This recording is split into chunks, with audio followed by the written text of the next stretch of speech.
सभी हमारे मीडिया के साथी, आप सब लोगों को जो है आनंद फानंद में बुलाया गया और बड़ी खुशी की बात है कि आज हम लोगों के बीच जाने माने बिहार नहीं बल्कि देश में लोग इनको पहचानते हैं, जानते हैं। बड़े कलाकार हैं और बड़े कलाकार होने के साथ साथ एक बड़े अच्छे इंसान हैं और समाज सेवी भी हैं। तो आज आप सब लोगों को हम बताते हैं, प्रदेश अध्यक्ष जी के नेतृत्व में, अब्दुल बारी सिद्दीकी साहब जी के नेतृत्व में, पाटलिपुत्रा सांसद निशा जी भी यहाँ हैं, लालू जी राष्ट्रीय अध्यक्ष जी से इन्होंने आशीर्वाद लिया है और ये आज पार्टी जो है ज्वाइन कर रहे हैं और साथ में हम लोगों की भाभी भी यहाँ उपस्थित है, ये भी पार्टी की सदस्यता जो है ले रहे हैं। और बाकी हम चाहेंगे कि केसारी जी जो है आप लोगों के समक्ष जो है अपनी बात को रखें। सबसे पहले तो आप सबको दिल से धन्यवाद और ढेर सारी शुभकामना, और भैया को और हमारी दीदी को, अध्यक्ष साहब, हमारे अब्दुल बारी सिद्दीकी चाचा जी, तो सबका प्यार और हमारे सबसे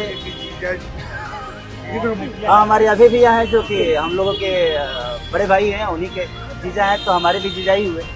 और हमारे चाचा मैंने उनका प्यार मैं ही नहीं बल्कि शुरू से एक विचारधारा में रहा हूँ, मैं उस परिवार का हिस्सा रहा हूँ और कोशिश भी यही रहती है कि इस परिवार का हिस्सा बन के मैं जैसे उन्होंने पूरी दुनिया को एक करके हमारी ताकत बने, उसी तरह हम पूरी दुनिया को एक ताकत की तरफ ले जाएं और अपनी पावर, अपनी क्षमता से, अपने हुनर से, अपने विचारधारा से दुनिया को एक अलग दिशा दें। जो चीज़ें हमारे बीच में अभी तक हम अधूरे हैं, मैं हमेशा कोशिश यही रहा है कि जिस तरह मैं मुंबई शहर में रह के अपने बच्चों का परवरिश कर रहा हूँ, अच्छे स्कूल दे रहा हूँ, अच्छे अस्पताल दे रहा हूँ, उसी तरह हमारे बिहार के बच्चों का भी भविष्य हमारे बच्चों की तरह तय हो और हमारे बच्चों को बाहर गांव ना जाना पड़े। और उस विचारधारा में हमेशा भैया आगे रहे हैं और आप लोगों ने 17 महीने में इनका कारनामा देख ही लिया था। तो एक बार बदलने की जरूरत है और उस बदलाव में मैं थोड़ा सा एक मेरा भी हिस्सा हो और मैं उस सरकार को बदलने में और एक अलग दिशा में ले जाने में और एक बेहतर सरकार बनाने में एक मेरा योगदान हो, उसी के लिए मैं भी जुड़ा हूँ भैया से। और आज से नहीं, आज तो मैं आप लोगों के सामने पब्लिकली हुआ, बट मैं हृदय से और दिल से हमेशा से मैं इस परिवार का हिस्सा रहा हूँ और हिस्सा ही नहीं बल्कि एक परिवार का बेटा भी हूँ। मैं एक छोटा बेटा की तरह हमेशा प्रयास रहा हूँ और चाचा का आशीर्वाद हमेशा मुझे मिला है, राबड़ी माता का आशीर्वाद मिला है, दीदी का मिला है, भैया का मिला है, बल्कि इस समाज के और इस परिवार से जो मुझे प्यार मिला है, शायद वो मुझे बाकी जगह मिले या ना मिले, उससे मुझे कोई फर्क भी नहीं पड़ता। बट मैं हमेशा प्रयास करता हूँ कि एक बेहतर दिशा में जो चीजें चल रही है, आज आप सब लोग बदलाव चाहते हैं, मैं ही नहीं, मुझे लगता है कि पूरा बिहार बदलाव चाहता है और उस बदलाव में एक मेरा भी योगदान हो, इसीलिए इस बदलाव के साथ मैं भी जुड़ना है। देखिए एक मिनट, जैसा इन्होंने कहा कि कोई एमएलए, मुख्यमंत्री और सरकार बनाने की बात नहीं है बल्कि हम लोगों को बिहार बनाने का काम करना है और हम लोग नए सोच के हैं, नया बिहार बनाना है। पढ़ाई, दवाई, कमाई, सिंचाई, सुनवाई और कार्रवाई वाली सरकार हो। एक ऐसा बिहार बनाए जो पलायन मुक्त हो, बेरोजगारी जो है जड़ से समाप्त हो, महंगाई, गरीबी खत्म हो, कारखाने लगे, निवेश आए, उद्योग आए, शिक्षा, चिकित्सा व्यवस्था जो है बेहतर हो। और मुझे बड़ी खुशी है कि हम सब लोग नौजवान मिलकर के, आप ये भी जानते होंगे, हम भी, हमारी तो लड़ाई रही है कि भाई बेरोजगारी को जड़ से समाप्त किया जाए। 17 महीने 5 लाख नौकरी दिया गया, 3.5 लाख नौकरी प्रक्रियाधीन कराया गया, 4.5 लाख नियोजित शिक्षकों को राजकीय कर्मी का दर्जा दिया गया। अब मेरा, हम लोगों का एक सपना है कि बिहार से बेरोजगारी खत्म हो और हमने जैसा आप सब लोगों के सामने कहा है कि हमारा संकल्प है, हमारा प्रण है और हमने लोगों से वादा किया है और हमने पहले भी कहा है, तेजस्वी की उम्र कच्ची हो सकती है पर जुबान पक्की है। जो कहा है वो किया है, जो कह रहे हैं वो करेंगे और हम सब लोग मिलकर के नया सरकार तो बनाएंगे ही बनाएंगे।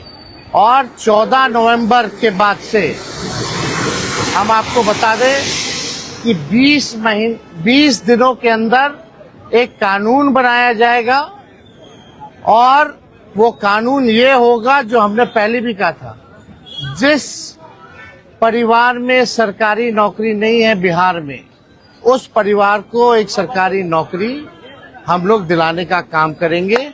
ये हम लोगों का संकल्प है और इसको सरकार बनते ही 20 महीने में जो है हम लोग जो है पूरा करने का काम करेंगे।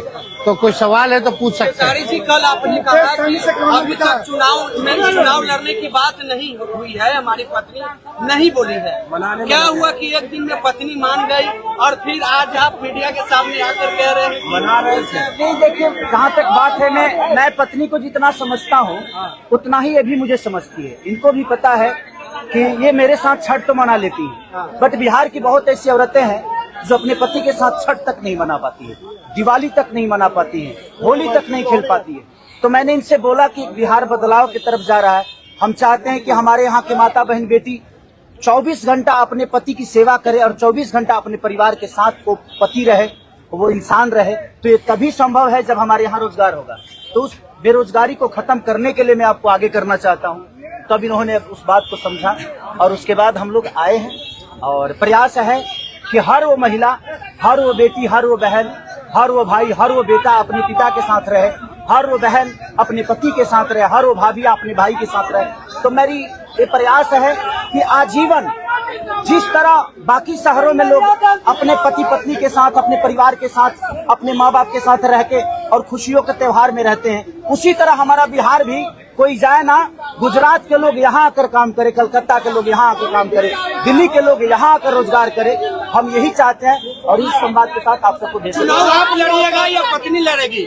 चुनाव आप लड़िएगा या पत्नी लड़ेंगी आपकी? ये लड़े चाहे मैं लड़े, अर्धांगिनी है ना, एक ही बात है। देखिए, जीवन में पति पत्नी का जो प्रेम होता है ना, वो दुनिया में उससे बड़ा प्रेम नहीं है। माँ बाप के बाद अगर कोई संभालता है किसी बच्चे को, वो आपकी अर्धांगिनी ही होती है। तो मैं लड़ूं या ये लड़े, बात एक ही है। आरजेडी आपने क्यों चुना? आरजेडी बता तो दिए सर, एक ही चीज में जहाँ बदलाव होता है वहीं मैं रुकता हूँ, वहीं रहता हूँ। अब शहर में, हर जिला में जाऊंगा मैं। आप हर जिला में चलिए, सदस्यता जो है ज्वाइन करा, चलिए आइए।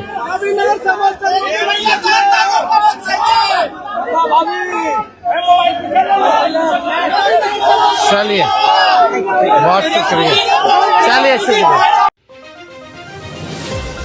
खबरों के लिए न्यूज लाइव 24/7 को लाइक और सब्सक्राइब करना न भूलें।